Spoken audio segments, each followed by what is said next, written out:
গল্পের রবিবারের বন্ধুরা সবাই ভালো আছো নিশ্চয়ই। আশা করি খুব ভালো আছো। আমি আজকে তোমাদের সুকুমার রায়ের লেখা একটা গল্প শোনাবো।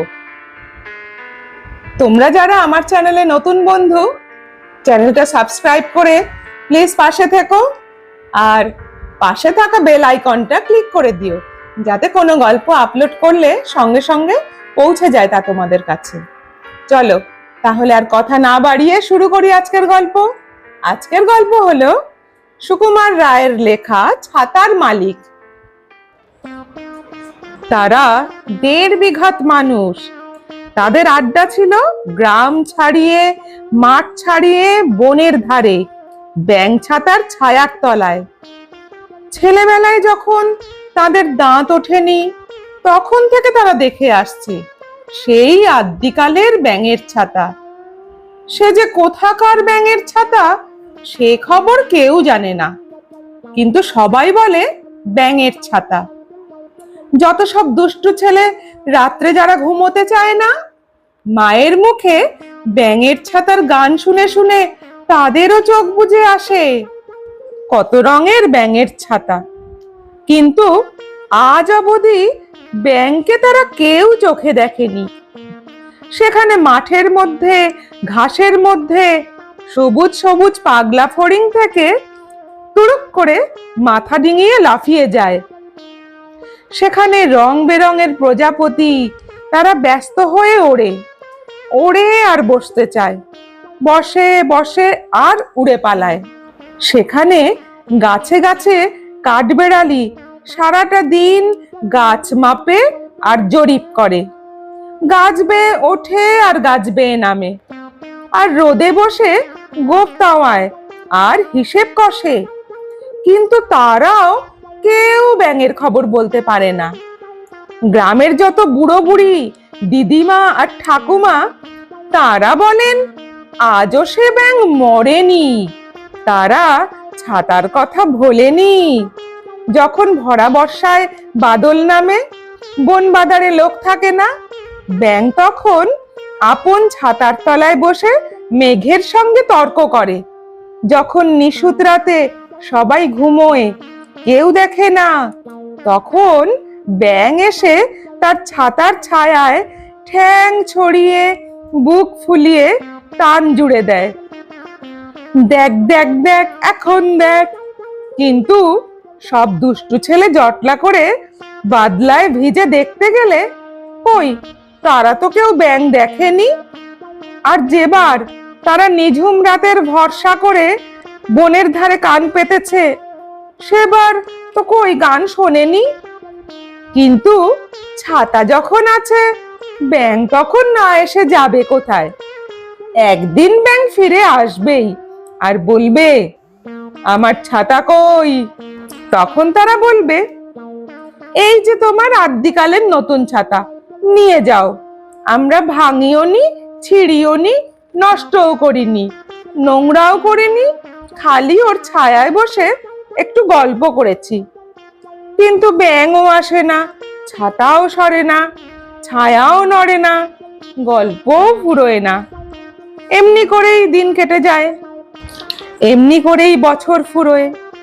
হঠাৎ একদিন সকালবেলায় গ্রাম জুড়ে এই রব উঠল, ব্যাঙ এসেছে, ব্যাঙ এসেছে, ছাতা নিতে ব্যাঙ এসেছে। কোথায় ব্যাঙ? কে দেখেছে? বনের ধারে ছাতার তলায় লালু দেখেছে, কালু দেখেছে, চাঁদা ভোঁদা সবাই দেখেছে। কি করছে ব্যাঙ? কিরকম ব্যাঙ? লালু বললে পাটকিলে লাল ব্যাঙ, যেন হলুদ গোলা চুন, এক চোখ বোজা, এক চোখ খোলা। কালু বললে ছাইয়ের মতো ফ্যাকসা রং, এক চোখ বোজা, এক চোখ খোলা। চাঁদা বলল চকচকে সবুজ, যেন নতুন কচি ঘাস, এক চোখ বোজা, এক চোখ খোলা। ভোদা বলল ভুসো ভুসো রং, যেন পুরনো তেঁতুল, এক চোখ বোজা, এক চোখ খোলা। গ্রামের যত বুড়ো, যত মহা মহা পণ্ডিত, সবাই বলল কারোর সঙ্গে কারোর মিল নেই, তোরা কি দেখেছিস আবার বল দেখি। লালু, কালু, চাঁদা, ভোঁদা সবাই বলল, ছাতার তলায় জ্যান্ত ব্যাঙ, তার 4 হাত লম্বা লেজ।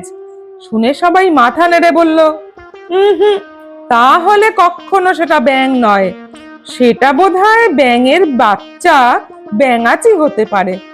তা নইলে লেজ থাকবে কেন? ব্যাঙ না হোক ব্যাঙের ছেলে তো বটে, ছেলে না হোক নাতি কিংবা ভাইপো কিংবা ব্যাঙের কেউ তো বটে। সবাই বললে, চল চল দেখবি চল। সবাই মিলে দৌড়ে চলল ব্যাঙের ছাতার তলায়।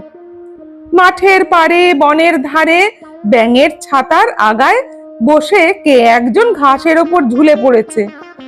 এক চোখ বুজে আর এক চোখ খুলে এক দৃষ্টে সে তাকিয়ে আছে।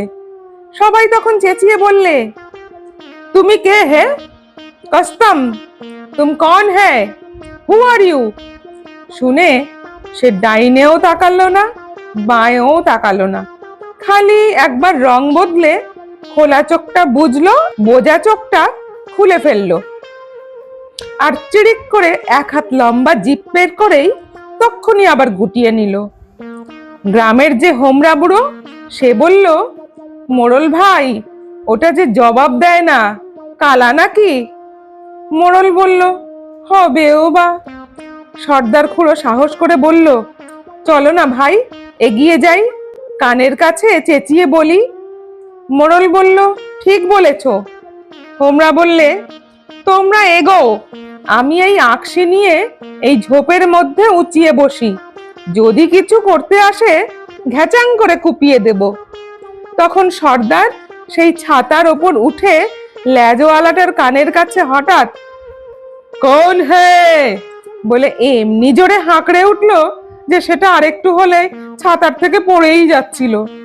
কিন্তু অনেক কষ্টে সামলে নিয়ে খানিকক্ষণ স্তব্ধ হয়ে থেকে দু চোখে তাকিয়ে বলল, অত চেঁচানো কেন মশাই? আমি কি কালা?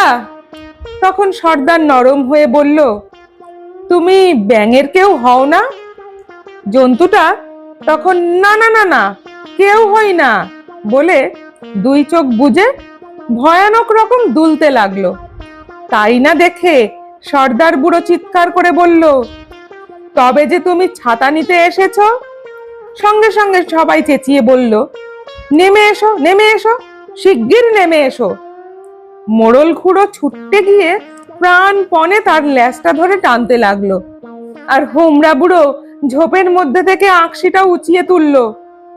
লেজওয়ালাটা বিরক্ত হয়ে বলল, কি আপদ মশাই, লেজ ধরে টানেন কেন? ছিঁড়ে যাবে যে। সর্দার বলল, তুমি কেন ব্যাঙের ছাতায় চড়েছো আর পা দিয়ে ছাতা মারাচ্ছ যে বড়? জন্তুটা তখন আকাশের দিকে গোল গোল চোখ করে অনেকক্ষণ তাকিয়ে বলল, কি বললেন? কিসের কি? সর্দার বলল, বললাম যে ব্যাঙের ছাতা। যেমনি বলা অমনি সে খ্যাক খ্যাক খ্যাক খ্যাক করে হাসতে শুরু করলো, একেবারে মাটির ওপর গড়িয়ে পড়লো হাসতে হাসতে। তার গায়ে লাল, নীল, হলদে, সবুজ রামধনুর মতো অদ্ভুত রং খুলতে লাগলো। সবাই ব্যস্ত হয়ে দৌড়ে এলো, কি হয়েছে, কি হয়েছে? কেউ বলল, জল দাও, কেউ বলল, বাতাস করো। অনেকক্ষণ পর জন্তুটা ঠান্ডা হয়ে উঠে বলল, ব্যাঙের ছাতা কি হে? ওটা বুঝি ব্যাঙের ছাতা হলো? যেমন বুদ্ধি তোমাদের! ওটা ছাতাও নয়, ব্যাঙেরও কিছু নয়। যারা বোকা তারাই বলে ব্যাঙের ছাতা। শুনে কেউ কোনো কথা বলতে পারলো না, সবাই শুধু এর ওর মুখ চাওয়াচাই করতে লাগলো। শেষকালে ছোকরা মতো একজন জিজ্ঞেস করলো, আপনি কে মশাই? লেজওয়ালা বলল, আমি বহুরূপী, আমি গিরগিটির খুড়তুতো ভাই, গোসাপের জ্ঞাতি। এটা এখন আমার হলো, আমি বাড়ি নিয়ে যাব। এই বলে ব্যাঙের ছাতাটাকে বগল দাবা করে নিয়ে গম্ভীর ভাবে চলে গেল। আর সবাই তো এ ওর মুখ চাওয়াচাই করতে লাগলো, আর ওর চলে যাওয়ার দিকে হাঁ করে তাকিয়ে থাকলো।